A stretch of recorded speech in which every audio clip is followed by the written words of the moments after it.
অনেক মা বোনরা বুঝতে পারে না বিকালবেলায় কি নাস্তা রেডি করব, কি বানাবো। তাদের জন্য আমার এই ভিডিওটা, শেষ পর্যন্ত সাথে থাকুন। চিড়া পোলাও রেডি করব। তো চিড়া পোলাও কতটা সহজে রেডি করছি দেখে নিন। চিড়া যদি পাতলা টাইপসের হয়ে থাকে তাহলে সাথে সাথে ধুয়ে রান্না করে ফেলতে পারেন, আর যদি একটু শক্ত টাইপসের হয়ে থাকে তাহলে 15 থেকে 20 মিনিট পানিতে ভিজিয়ে রেখে তারপরে একটা ঝাঁকিতে নিয়ে পানি ঝরিয়ে নেবেন। আমি তেজপাতা, বাদাম, নারকেল কুচি আর কিশমিশ একটা প্লেটে নিয়ে নিয়েছি পরিমাণ মতো। আমি সবসময় বাদামটা ভেজে রেখে দিই কোটা করে, নারকেল কুচিটা ডিপ ফ্রিজে সংরক্ষণ করে রেখে দিই।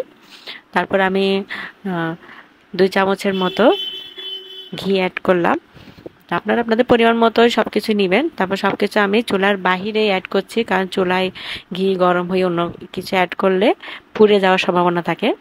তারপর আমি স্বাদ মতো চিনি অ্যাড করছি। আপনারা আপনাদের পছন্দ মতো মিষ্টির উপর ডিপেন্ড করে অ্যাড করতে পারেন। তারপর স্বাদ মতো লবণ দিয়ে দিলাম। এরপর আমি চুলায় বসিয়ে ডিম জ্বালে নেড়ে চেড়ে সব কিছু ঘিয়ের মধ্যে ভেজে নিচ্ছি। এইভাবে সব কিছু ঘিয়ের মধ্যে ভেজে নিলে সুন্দর স্মেল বের হয় এবং খাবারটাও দারুণ হয়। আমার মতো শর্টকাটে রান্না এরকম পেতে চাইলে, বিভিন্ন রেসিপি পেতে চাইলে লাইক কমেন্ট শেয়ার অবশ্যই দিবেন। তো দেখেন আমার চিড়াটা কতটা ঝরঝরে হয়েছে।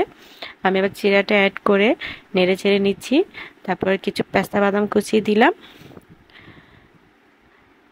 হাতের কাছে যা থাকে তা দিয়ে রান্না করতে পারেন।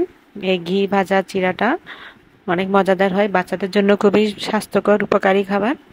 আমি একটু সুন্দর স্মেলের জন্য 1 চামচ কেওড়া জল অ্যাড করছি। আপনারা চাইলে স্কিপ করতে পারেন। তো প্রায় 5 থেকে 10 মিনিট চুলায় রেখে নামিয়ে ফেলতে পারবেন। এগুলো ঝটপট রান্না করে ফেলতে পারেন বিকেল বেলায়।